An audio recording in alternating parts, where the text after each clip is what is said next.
Hey, everybody. It's Allie. And welcome to our Y&R Chat for Sunday, September 3rd, 2023. Jack Abbott is a cinnamon hog.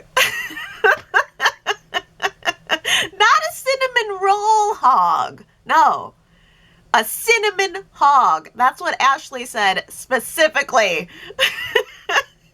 And to me, that means that anything that has cinnamon in it, Jack hogs it. I have been watching this show for 30 years, and I did not know that. I learned something new this week about Jack.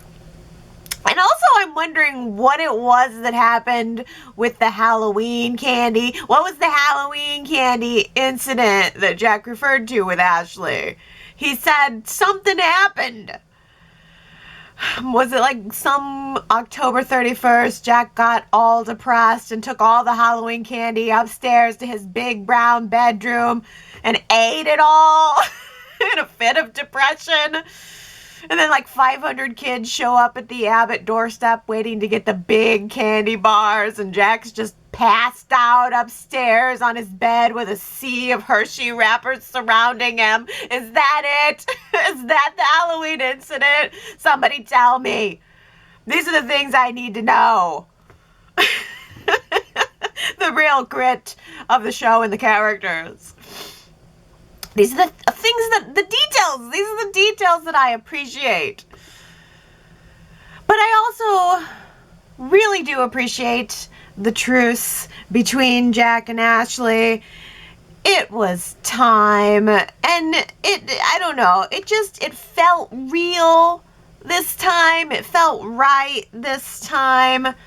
So right, I guess, that Ashley's gonna have to run away to Paris, like she always does, to process it all, to process her relationship with Jack, her relationship to the family, her relationship to the family company, and, most importantly, her relationship with her rival, Diane. Best part of the whole week, possibly going to be the best part of the whole month. Ashley popped a grape for emphasis, you know, and then nearly choked on the damn thing. Wow.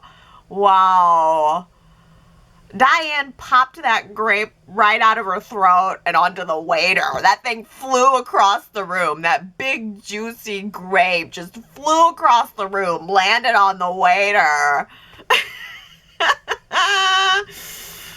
And along with that grape, flew across the room, Ashley's pride. The juiciest part of the whole scenario. Pun intended, juiciest part. The juiciest part is that Ashley was being a brat to Diane at the time.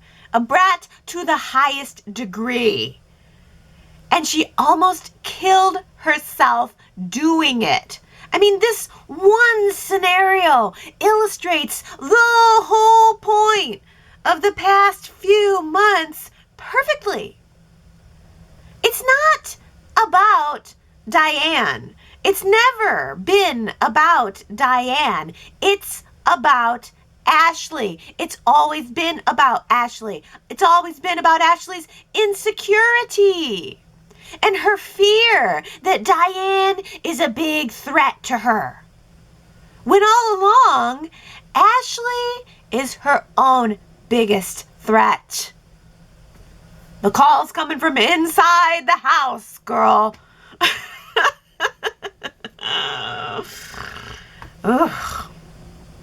Now, don't get me wrong. I don't consider this to have been some great act of heroism on Diane's part. She did what any decent one would have done. And if Diane hadn't done it, somebody else in the restaurant would probably have run over and done it themselves.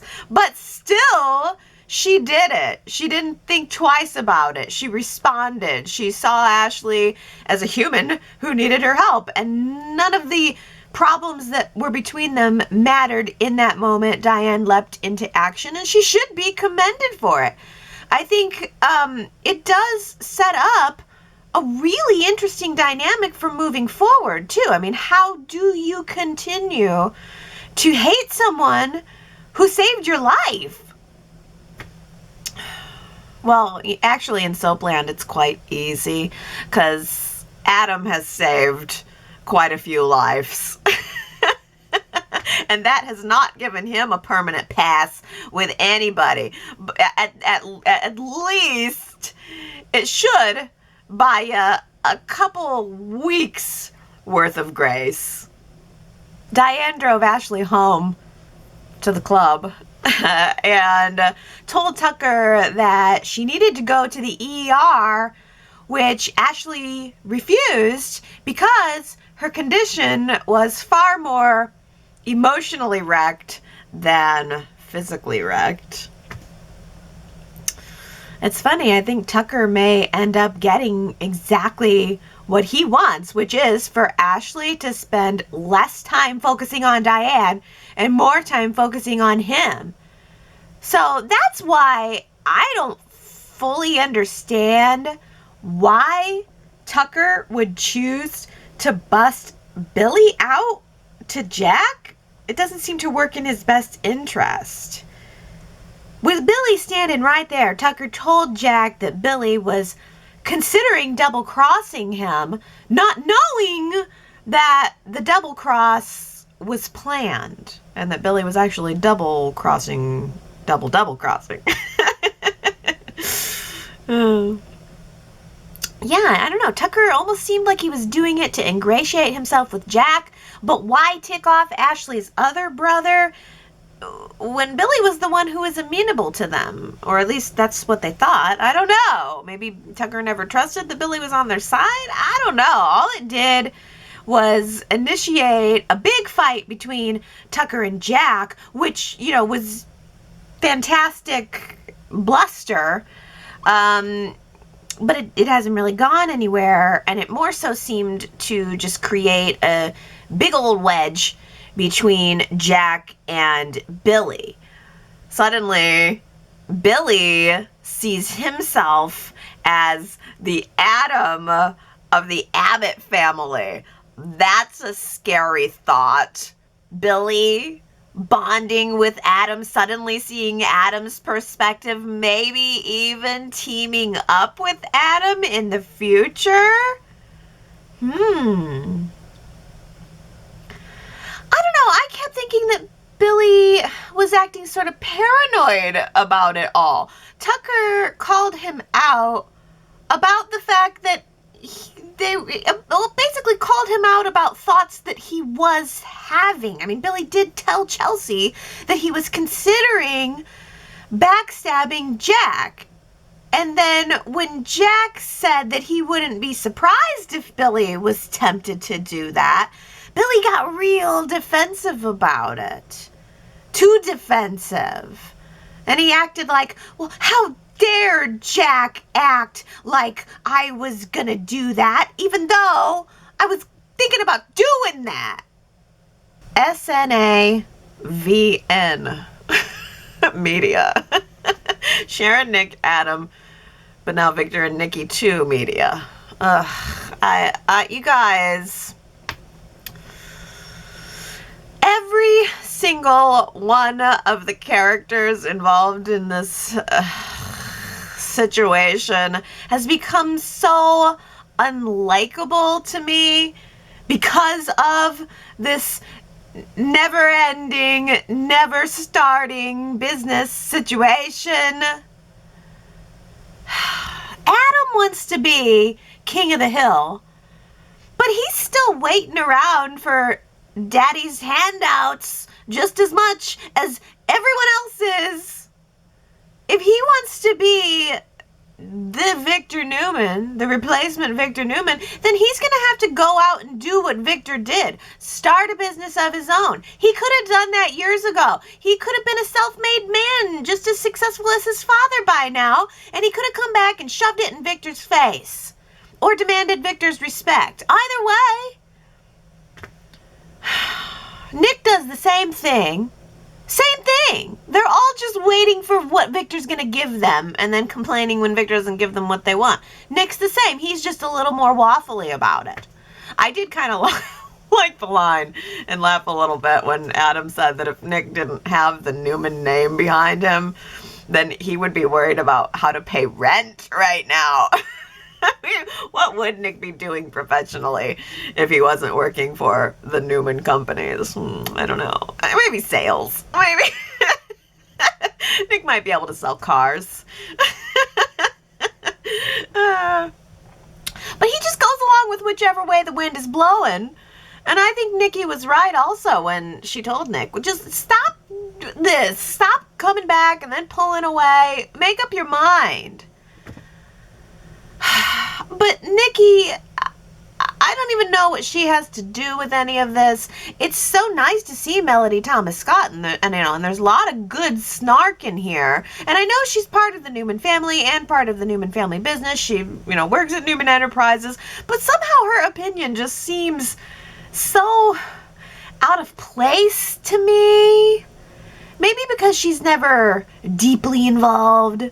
She always just kind of pops up to offer some snark, and then she just ends up reaffirming all of Victor's decisions and all of Victor's points of view and behaviors. I don't even know. I can't even begin to conceive of what Victor is doing and thinking right now. He gives and then he withdraws businesses and affections. It's like a carrot on a string. He's always got a little carrot dangling on a string for someone. And then he's upset when it doesn't work out and he feels all alone. Where's the wisdom here? Where's the growth? I want to see some growth from Victor at this point. I mean, he's not going to be around forever. I'd like to like him at the end, please. Sharon is the most likable person to me in the SNA VA pyramid. But that's not really saying much because I feel like my opinion of Sharon has slid drastically in just 2 weeks. I mean, she's done nothing wrong exactly, but she's just become so one note and it doesn't suit her. I just feel like not everyone in this town needs to be a business mogul. Sharon doesn't fit the shoes. She's got no humanity in any of these SNA scenes. She's just the female token peacekeeper trying to keep these boys in line. I don't like it. And then there's Sally. She'll never work for a Newman. Okay, Victor, I'll take that job. Oh, it's not available anymore? Well then, okay, Nick, I'll take your money. What's the point? I love business storylines, but they need to have a story. This whole chunk of the show has just become the, hey, what's your job hour? I am strangely enjoying the Nikki versus Audra feud that's kind of happening right now, and I do enjoy Nikki coming in, and she's got some good one-liners. She's given a lot of face lately, but I kind of am wondering if you guys are wanting more substance out of her, are you liking where her character is right now? Do you find Nikki to be one note? Have you stopped being entertained by the snarkiness and you're yearning for something more, or are you satisfied with what we're getting? Let's do a Nikki Newman approval rating poll. Go to yrchat.com and cast a vote if you approve of Nikki or if you disapprove of Nikki right now, and we'll just see kind of where the fans are shaking out on this. I think it's because I love Audra so much that I strangely enjoy Nikki challenging her. Probably because I know and trust that Audra can give as good as she gets. I don't feel like Audra's outmatched. I feel like Nikki and Audra are actually probably a pretty good match for going head to head with each other. Victor decided to switch around the titles again. The show could be called The Young and the Hey, what's your job? That's all it is lately. Nikki's going to take Audra's job, which seems like a step down to me. And Nick's going to take Nikki's job. But so now Nick is going to be working with Victoria and Nate, I guess. And now Nikki's going to be Audra's boss. And Audra, actually, Audra wasn't happy to hear that she's kind of being demoted. And Nikki wasn't happy this week to find out that Audra is sleeping with her granddaughter's husband. So Nikki decided to call Audra out to the ranch for a totally inappropriate but soapy conversation. Well, I kept thinking, this is cringeworthy if this were reality, but it's also so very soapy. And boy, Nikki mentioned to Victor that she really wished that she had Catherine around still to give her advice. And then lo and behold, Nikki was working that teacup in the scenes with Audra like Catherine would have done. It was so gloriously reminiscent. I mean, I don't know if it was just me, but I don't know if anybody else felt like she was really channeling Gene Cooper there. There was just all the whole teacup, the teacup of it all. And Nikki basically told Audra that if she wants to keep her job, then she's going to have to stop messing around with Kyle. And I don't think that Audra really is going to mind that very much. I don't think that's going to be a problem for Audra in the least. All of this job switching around at Newman has left Kyle out in the cold.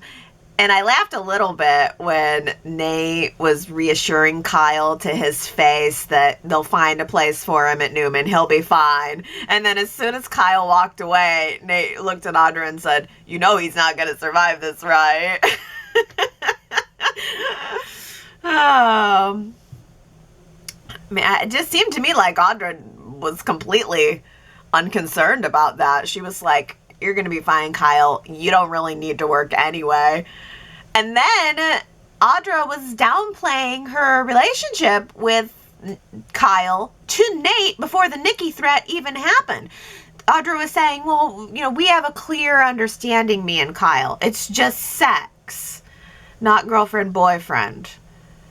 And was it my imagination, or did it almost seem like Audra was instead trying to build a new romantic connection with Nate instead? Now we finally know that Tessa can sing again, but she's left wondering if Aria can even hear it. I thought that was a very poignant way to express the wondering and the agony that these two new mothers are experiencing. And also Mariah's realization that there are things that can't be heard with the ears that can still be felt with the body, the other senses, and including in the heart. I thought that was really a very touching moment. The audiologist confirmed that Aria's hearing loss is in her inner ear, which makes it a more complex condition. And although it can't be cured, it can be treated. So they're going to be looking into options, which might mean hearing aids, or it might mean a cochlear implant, just like the procedure that Devon had done. In fact, Aria's audiologist just so happened to be one of the doctors on Devon's care team when he got his cochlear implant. I really liked Devon's inclusion into this story. It felt very natural. He was a natural person to talk through what Mariah and Tessa and Aria are all going through. And as we continue to go through it, I would really like to see more flashbacks, of Devon and what his experience was. Sometimes I forget that Devon went through this hearing loss. It's been a number of years since he had the cochlear implant, and sometimes I forget that is a major part of his backstory. And he lost his hearing as a teen. He already knew how to speak, and, he described some of that. And it would be maybe just especially difficult to, as a young man, like wanting to get into dating and, just really beginning your life, to have experienced hearing, the sensation of hearing, and then having it taken away from you. And not until much later regaining his hearing through the use of an implant, and just the tie-in with his hearing as someone who is very passionate about music. I think that was a very touching story, and I liked it being folded into where we are today, and maybe we'll see some more memories of his journey along the way. Sharon was, of course, there to console the girls. That's what she does. She was trying to keep them focused on the daily goals, and try to help them to not spin out with worry. I think Sharon's ordeal with cancer prepared her to become a really good person of support for others. I liked how Sharon broke it down task by task, like, okay, here's what you're going to do. You're going to take Aria to the park, and you're going to do all of the things that you've been wanting to do with her, and all of the same things that you've been doing with her, and you're going to go on and live your life. And then you're just going to also have some appointments to go to in between, and you're going to deal with it, and you're going to take it all as it comes, step by step. I think that's great advice for anyone in any situation who has found themselves overwhelmed by one of life's signature curveballs. Whatever doesn't kill you will make you stronger. That's what they say. That was last week's Who Said It quote. The person who said that was Esther. Whatever doesn't kill you makes you stronger. She was talking to Sally, trying to reassure her about Victor's basically career betrayal, sabotage, totally destroying Sally's career for his own chess-like purposes. Only 5 people caught that was Esther. Some people thought it was Chloe, but no, it was Esther. So congratulations to Henry, Ron, Brittany, good old Marky, and Kamna. You guys all got it right. Good job. That was a good catch. Let's see if you can guess this week's quote. Who said it? Blood is thicker than betrayal. Sounds a little Halloween-y, but we're getting to that point of the year, so who said it? Blood is thicker than betrayal. If you think you know, go to yrchat.com to leave your guess, and if you get it right, I will give you your shout out on next week's Y&R Chat. Well, let's read some Y&R Chatter comments, starting with Sherrod, who says, I am not gonna lie, Tessa singing with Mariah, listening to her heart, made me cry. Kate was great in that scene. Yes, Sherrod, it certainly was beautiful. We have been robbed of Kate Fairbanks' beautiful voice on this show. It's funny, it's one of her strengths. I mean, it's her strength. It's what makes her unique as a character, that she has this beautiful voice. She is our resident songbird, and Y&R kind of took that away from her. They took her voice away from her, and then they really didn't follow up on her journey. I wonder if is there other reason behind why they wouldn't really want her singing on the show? Because something so sweet and simple like the little, song that she was singing to Arya at the beginning of the episode, or the song, which I assume was an original of hers, at the end of the episode when Mariah was listening to her. It's all very beautiful. It's all very Tessa. It's all very moving. And it's somehow even more moving when it's just a cappella. I mean, she wasn't playing the guitar. She's just sitting, singing. There was something very raw and very beautiful about that. And I really liked the way they folded that into Arya's hearing loss story. Tessa specifically thinking, oh my gosh, my voice is my gift to my child. And it's the way that I bond with my child. And what if she can't hear it? And then Mariah having that awakening of realizing that even if she can't hear it, she can feel it. I thought that was very, very good. Well, Diana says, Allie, I'm curious to know what you think of the Tag House. I know I had commented on it prematurely last week, but as I have mentioned, I always like that set. I find it cozy and fitting to what you would see at a ranch. I like the barn door style windows over the sink, and find it refreshing to see the characters making tea and hanging out in the kitchen, just as people do in real life. Gary had mentioned disliking the clutter of the hats that used to be by the front door, and many of us did, but they've now been replaced by a set of pictures that definitely looks more aesthetically pleasing. It's wonderful to see that we are now gradually giving the characters homes, just as we've been asking for. Side note, I still remember when Adam had a jar of cookies on the kitchen counter and us commenting that it really didn't suit Adam's dark character at the time. I don't remember that. Adam, come on into my lair. Would you like a cookie? But I did notice that big jar of cookies on Mariah and Tessa's counter. This is a great point, Diana. A really big bonus of the Tag House. A kitchen.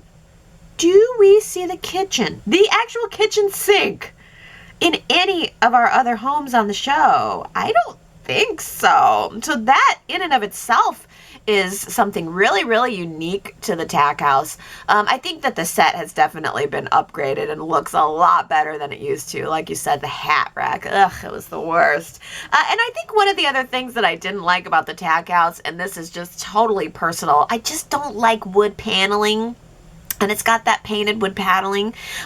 It fits the ranch. It fits what it's supposed to be. It's just visually, I lived in a house with wood paneling for a long time, and it just was so depressing that I think it has forever left its mark on me. But yeah, I think the Tag House, it was refreshing to see. I posted on the website, there was a really beautiful shot also of the exterior of the Tag House, and it had a little wagon out there that was decorated for summer, and it felt very good. I think you're right that Y&R has responded and given us sets of characters' homes, and I really feel that, and that's something that the show is just getting a big A+ from me about. Diana also says, I enjoyed the flashbacks of young Devon and Neil. Devon said he wondered about how many girls were into deaf guys, and it was so realistic as to what a young teenager would worry about. It's always enjoyable when we get a brief blast from the past and gives us a sense of what the characters had experienced. We also got a flashback of Ashley and her father as he tells Ashley to make amends with Jack. I think it's worth mentioning how much many of us appreciate Y&R digging into the vaults and finding these clips for us. Yeah, you're right. I mean, yes, Y&R, we appreciate the effort that's been put into these sets. We appreciate the effort that's put into digging into getting these flashbacks. I thought the Devon one was great, and you're right. It really spoke to where he was at the time. That was something that was going through his head, like, how am I going to get girls? But it also, something like that pulls us back into Devon's character, because we see him now and he's so successful. He's this billionaire business guy, and he's so cool and calm about most things. And then we get a flashback like that, and we remember, oh yeah, that's where he came from. That's, that's part of his story too. That's part of the seams of the fabric of his character. And as far as Ashley, remembering her father and telling her to make peace with Jack, and that was certainly what was on her mind in that moment. Should I make peace with Jack, fix things with Jack? Should I go after the family company or change my strategy and come back to Chabot? I imagine that's what she's going to do. Is Eileen Davidson going away for a while? A lot of times when Ashley goes away to Paris, it's because Eileen Davidson is going to go on a break. I wonder if we're not going to see her for a little while, and what will happen when she does come back. What type of attitude will she have? Speaking of flashbacks, we are going to be getting a Labor Day flashback show, or a rerun. So on Monday, there's not going to be a new episode of Y&R for Labor Day. It's going to instead be a rerun of the gala, the 50th anniversary gala. I think it's going to be the first episode of it, the opening night of it. So just know that there will only be new episodes Tuesday through Friday. And boy, about flashbacks and kind of a Y&R Chat flashback here. The last time I heard from Y&R Chatter, Sandra was at around this time last year, because her birthday is today, September 3rd. Sandra, I haven't heard from you in a year. Where are you, Sandra? The last time I went, I was like, what? Wait a minute, it's Sandra's birthday. Where'd she go? And I went back and I saw that the last comments from her were this time last year, and I think she had stopped watching Y&R, or she was mostly just checking in with Y&R Chat to see kind of get a recap of where the show was. So, yeah, that's even though we haven't heard from you, Sandra, still thinking of you, still remembering you, and happy birthday to you wherever you are. I'll tell you what, about things that Y&R can do better and can take note of. It seems like Y&R Chatters really liked and appreciated the scene between Billy and Adam. Kamna says Genoa City needs one more company, Bad Boys Black Sheep Inc., with Billy and Adam as co-CEOs. They're smart, sexy, and oh so sensitive when it comes to the approval of their fathers, or brother, who's more like a father. More screen time for these two, please. Ooh, yeah, I like that. Can Audra work at Black Sheep Inc. too? She seems like a black sheep. I just think that if Billy and Adam end up going into business together, that's a great idea on the surface, but it's just going to end up really similar to what happened with S&A. They're not going to be able to agree on anything. Both guys kind of want to be the top dog. We know Adam wants to be the top dog, and Billy, even though Billy's sort of not as overt about that, I don't think he's going to let Adam have control. He's going to want to dominate Adam. So I just think it probably would not work to have them anything. But I do like the idea of either one of them starting their own business, and like I said, more screen time for them. Victoria says, Jack has been jumping to a lot of conclusions lately. I think it goes to show that Billy did a great job fooling Ashley and Tucker. Yes, Billy was tempted with leading Chabot, but his better angels talked him out of it. Seems like they're going to have Billy go after Jack now. Since Chelsea isn't there, I'm not sure if there's anyone to talk him down. No, I don't think so either. I think this is the beginning of a new path for Billy, and it does not bode well for Jack, and it does not bode well for the rest of the Abbott family. Maybe Kyle will end up walking away from Newman and partnering up with Billy at a new anti-Abbott business. Gary says, as the thinking man, it was interesting to see Adam take a punch yesterday, as I don't think he has ever thrown one. Yeah, that whole episode was such a, just, to me, the punch did not move me at all. I think it's just, the punch was in Adam's mind, and it was just predictable. He was predicting that Nick would do what Nick always does, punch things. That's what Nick always does. and it was all only a dream. So that was a yawn for me, but I'm glad that you enjoyed it. Sharon W. says, loved the bonding between Adam and Victor during Adam's dream sequence. So funny when Adam told Nick he was a plotter, a dime a dozen, and Victor holds out his arm and shrugs, as if to say, Adam's right. Then, when Adam told Nick that Pop saw through his limitations and that nice guys finish last, Victor winked at Adam and raised his eyebrows. We knew once again that we would all have to wake up from the dream, but let's make the dream sequence the real storyline. You know, give us a 3-month reprieve, as in 3 months Victor, as in the 3 months Victor was willing to offer in the first place. Yes, I did not find that scene to be endearing at all. And I didn't consider it to be bonding between Victor and Adam. I felt like it was just Victor flipping who his preferential child was. The kids should ultimately be treated equally.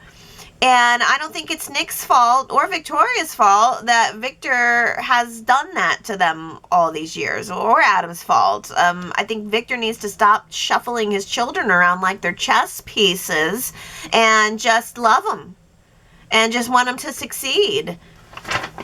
But what fun would that be to watch? Ultimately, I'm not rooting for Victor to put Adam above Nick and Victoria. I'm just rooting for Victor to treat everyone equally, and he never does. Victoria says, this Augustus S&A Media and Newman Media merger is off to a very rocky start. It is a geologist's dream.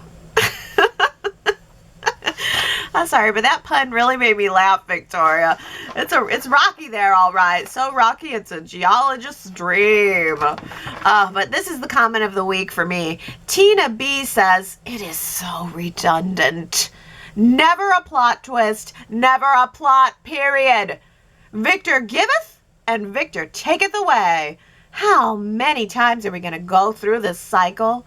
Victor obtains a company. Victor wants Adam to run it. Victor gets mad at Adam and takes everything away and gives it to smug Victoria.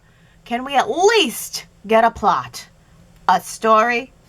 Thank you. Thank you. I've got nothing to add on that, Tina B, because you said it perfect.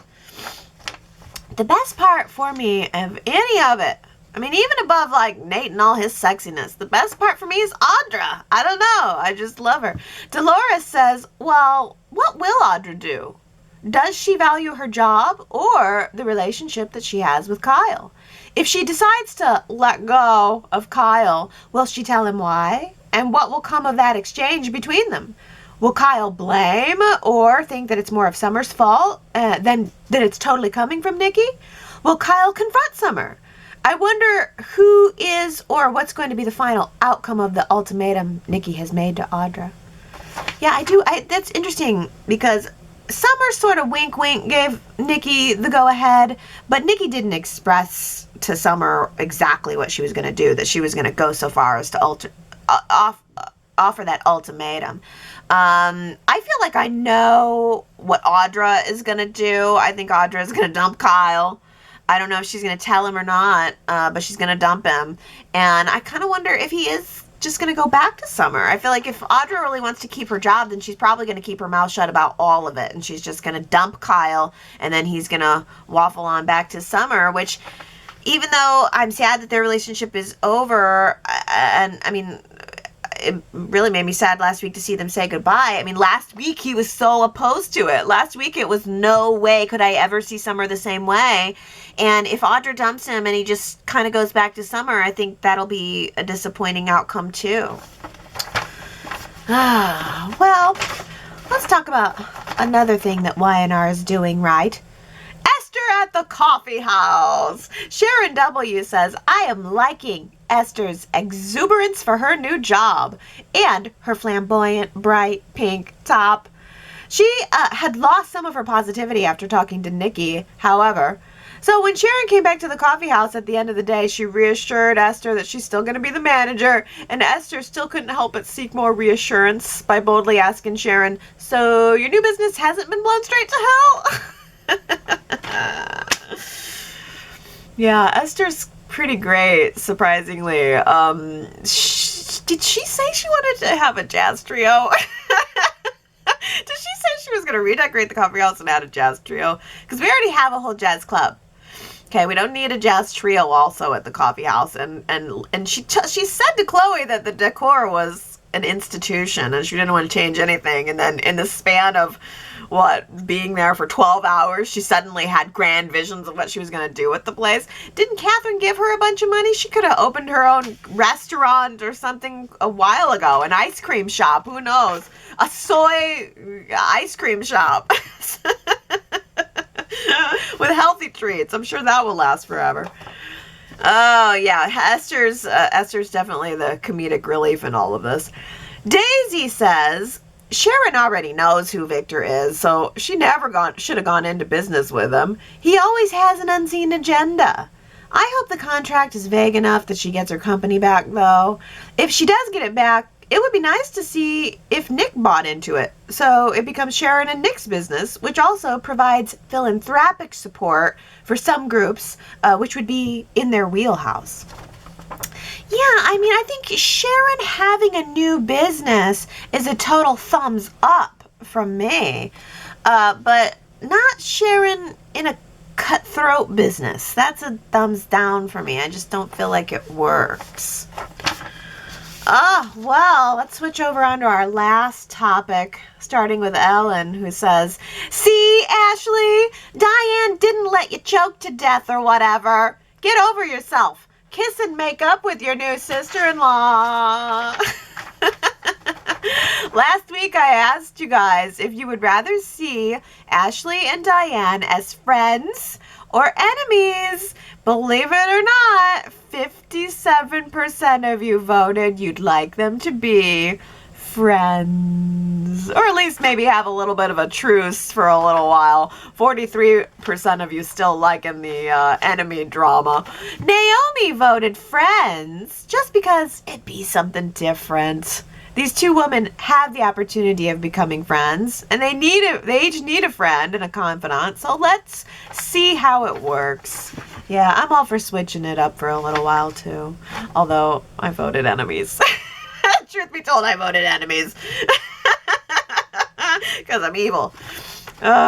Victoria says, I'm ready to see them as friends. I think it would be much more interesting to have the Abbotts versus the Newmans again.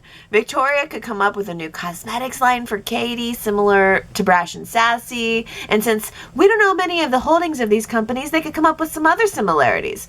Victor versus Jack was so classic. Why don't we choose a few from the next generation to make our new match-up? Another good matchup would be Nikki versus Diane. This is a great idea, Victoria. Yeah, I'm tired. It's all infighting of the families themselves. Maybe, and it's just become so unhealthy and so unappealing. Just everything Newman, all the Newman scenes, I just don't even want to see. It's just making me dislike the characters the more the scenes go on. And I don't want it to become the same with the Abbotts. I'm less or so turned off by the Abbotts, but I'm not far from it. So I think you're right. The ultimate great solution to that would be to have the families going at each other again instead of all the infighting. There can be some infighting along the way, but yeah, the bread and butter of the show is of the last 30 years at least has been the Newmans versus the Abbotts. So let's get back to that. Tony says, I have lost track of why Ashley is such an enemy of Diane. Phyllis is an enemy because Phyllis has always been insecure, and Diane had a son with Jack and boldly claimed Jack away from Phyllis. Nikki's an enemy because Diane faked her death and let Nikki be blamed for years. But Ashley's carrying the torch of anger because of Jabot? I don't feel the sentiment that she's demonstrating. However, I would like them to continue to be on opposite sides of everything and not friends.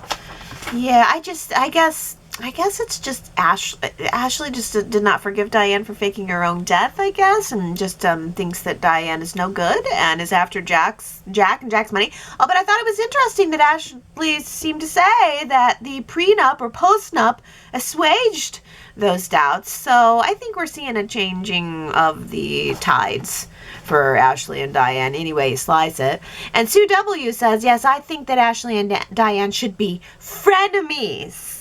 Civil, tolerant, making nice, and all with some degree of sincerity, growing more comfortable with the other as neither rocks the boat. Yet, under the surface, each will keep a wary eye on each other, both with claws ready to pounce and maim at the slightest show of turncoat in the other.